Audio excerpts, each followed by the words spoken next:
Grasya ken bendisyon. Isu iti pasabit ko iti maysa ken maysa karakayo ay tiknan nagkuida.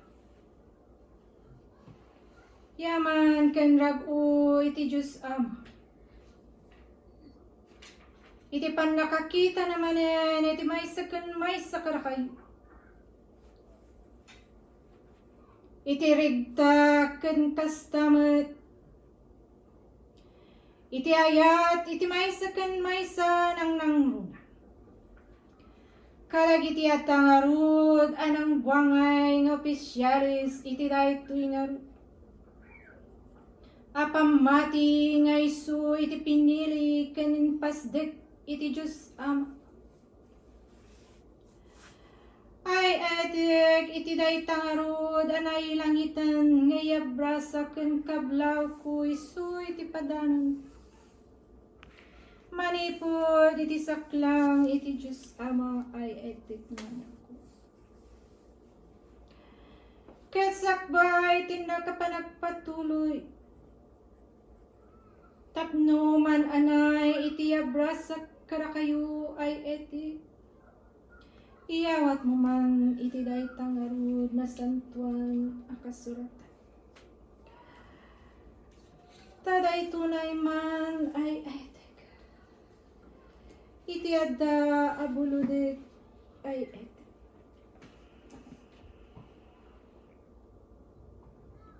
Kasto iti kunana iti paset ti surat iti Aramid kapitulo na nga 18 iti bersikulo na nga 12 ingana iti 18. Ti Paulo na ni Pablo ijay Corinto sa iti kalpasan na ijay Efeso ti panagsubli na ijay Jerusalem. Iti 12 ket idi agdama a gobernador ni Galion ti Akaya dagiti Hudyo nagmaymaysada simmupyat ken Pablo ket impanda iti sangwanan ti pangukuman a kinunada daytoy uyutan na dagiti tawo nga agdayaw iti Dios a maikaniwas iti linteg. Ngem idi ngani agsaon ni Pablo ni Galion kinunana kadagiti Hudyo no adda kumaranggas wenno babak a nadagsen o da kayo a Hudyo kas iti adda iti linteg anusan kay kuma. Ngem no panagsusupyat laeng a may papan kadagiti sao ken nagnagan ken iti lintegyo kitain nyo matlaeng adakda kayo jak kayat ti mangukum kadagitoy abanag ket pinagtalaw na ida ijay pangukuman ket isuda amin innalada ni Sostenes turayen ti sinagoga ket kinabilda iti sangwanan ti pangukuman ket saan nga ingkaskaso ni Galion daytoy ket ni Pablo idinalpas a nagtaeng paylaeng iti adu nga aldaw nagpakada kadagiti kakabsat ket naglayag anapan ijay Syria ket kinakuyog na da Priscilla ken Aquila iti kalpasan ti panangkiskis na iti ulo na ijay Cencrea taadda Carina. Punto. Siyak nga rod iti adda na ibaon karakayo ay etik. Pabangan matlaeng iti ayat ken asi iti Diyos Ama. Yan tangay ay etik adda na ipaunay-unay kadagiti atang. Ngayon mo na at timeken karakayo ay etik. Iti day tangarod apanagmaymay sayo apudno. Ken kastamat iti dikay nga yedbet iti ima iti Diyos Ama. Tayan tangay no man pay na ilet iti dalan. Nga isu apang ikibkibinan na iti maysa ken maysa karakayo ay eti. Isu rayta iti addangarud analintig adalan. Ket dagiti na anos natured ken natulok ay eti. Ngamang talunton iti daytangarud adalan.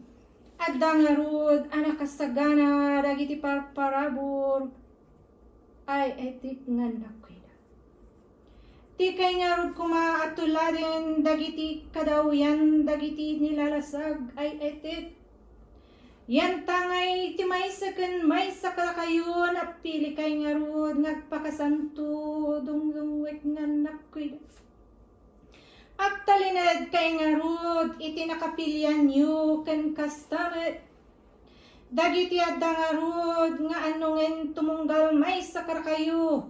Adda ngarud kumaabuyugan iti panagtrabaho siya ano siya ayat ken si tutured ay etik nganak. Di kay amabannog wenno mauma karagiti addangan. Apan ang iroperyo iti kinapun. Ken kastamet iti panangiwayat yu ragiti nasantuan a mensahe iti Diyos Ama ay etek nganak. Umayak lang met gumabrasa kayo ken kastamet. Ipadanon kung arud dagiti kakapatid agbilit. Amay inayon ko ay ayatik nganak kuida. Ket pudno lang ngarud kuma iti panagmaymay sayo. Kastamat iti eda. Apaspasamaken iti dayto yalubong. Dagiti parparabor anay pakumit karakayo. Dagiti naitalek afledos karagiti daktakulapi. Isu iti usarinyo ngay burayo ay etek nganak ko. Kastamet ngay bilin ko karakayo. Tapno iti kasta. At talang ngarud kuma anan-anay iti panakabakod na iti daytang arut. Naggapuan yu abansayo a Pilipinas dungdungwet nganak ko. Iti maysa ken maysa karakayo iti tunggal pagtalingan anamati ay etek. Kenay kan iti pagsilawan ay etek. Adangarod kuma. Alukatan nyo silulukat amataginayon iti dayta anasantuan a Bibliay. Iti paset iti Juan 17 ay etek nga nakida. Tapno podno lang aglawag iti anyaman asuli iti daytang arud a bansayo a Pilipinas. Ken kastamet adda. Aman anay iti panakabakod na kunak manen. Ket may yadayo wenno adtang arud. Nga maatipa dagiti daki sa panagranggas dagiti panaghagom dagiti adtang arud anas nasyon ay etek nga nakita. Taay ay pay kunak na kayo no dayta iti mapatuloy ay etik. Adua biag iti makitaw kanagayos ti adua dara ay etek nga nako. Ket daytoy may bilin ko kara kayo di kay kumangag laglag anin. No dikiti ay etek. Aramiden nyo kuma si tutulnog. Abuyugan iti nasged a panagkarara. Iti panagmaymay sayo, iting kaya panagasog, panagparintuman iti sangwanan iti Diyos. Tapno iti kasta. At dalang ngarog kumangayawat na. Iti ayat ken asi ken pamindisyon, iti maysa ken maysa karakayo ket at. Asalukuban na kayo karagitan yaman nga graira sakit. Nang runa iti day tangarud, ako bida-virus sa kunayo ay etik. Nganiyawan kuma iti maysa ken maysa. Amasagid kada kayo ay etek. Ket babaen matlang iti pamati. Noing kaya tungpalan dagitoy ay etek. Adda kunak nga mabawing dagitang arud. Agtalikod dagitang arud. Ngagpanggep amang sakop iti dayta abansayo a Pilipinas ay etik. Agmay sa kayo iting kaya panagparintumang panagkararagyo iti nasged. Iti oras iti alas 12. Aldaw ino iti kanitingitan iti rabii ay etik nga nako. Numampayad ta kayo nga ginadayo ay etik. Makita iti Diyos Ama iti aramid kan kastamet. Panangipakita yu iti panagtalik yu iti panakabalin na. Ket no surutin nyo ay etek, namnamain nyo kunak kada kayo.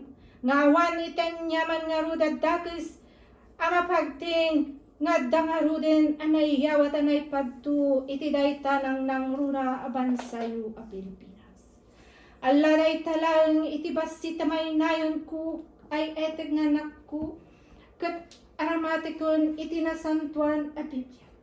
Tadaytoen iti maudin nga ibatikon kada kayo ay etek tapno at tuloy kailangan kumapod no abuyugan iti ragu ken iti ayat itingkay nga rod apanang surot ken kastamet iti panang silaw yu karagitis nasiknetan ay etek nga nako.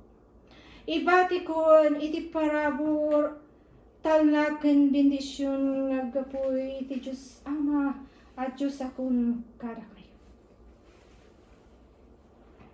Iti nga ro tinaited na nga pasit ti surat iti 1 Corinto kapitulo na nga 7 iti bersikulo na nga 1 inggan iti 4. Ti may papan iti panangasawa. No may papan kadagiti banbanag nga insurat yu kanyak na imbag ati lalaki saan nakuma asagiden ti babae. Ngem gapu iti panagikamalala, tunggal lalaki adda kuma asawa na, ket tunggal babae adda kuma asawa na. Ited kuma ti lalaki iti asawa na ti annong na akas asawa, ket kastamet ti babae ken asawa na. Ti babae san nga isu ti agtagikwa iti bagina no di ti asawa na, ket kastamet ti lalaki san nga isu ti agtagikwa iti bagina no di ni asawa na. Punto. Madaydayo iti Dios. Agyaman kami tapos na.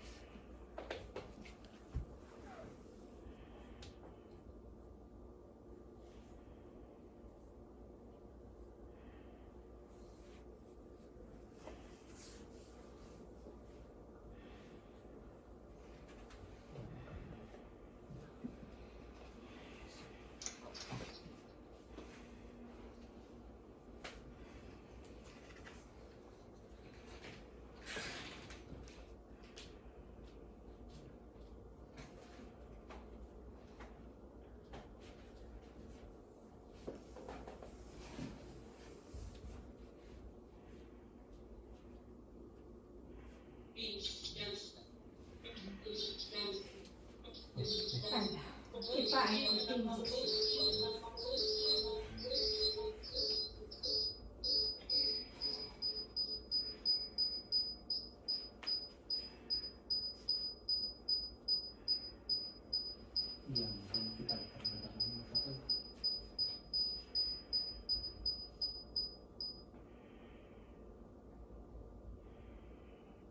Ipaay ko dagito apliko ay ket isu iti eta. Niya posmo Chapter 4, verses 31 to 32, and it continues to chapter 5, verse 1 to 3.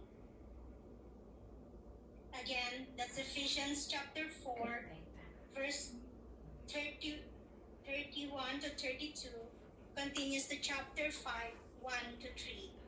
And it says, "And do not grieve the Holy Spirit of God, by whom you were sealed for the day of redemption. Let all bitterness, wrath, anger, clamor, and evil speaking be put away from you,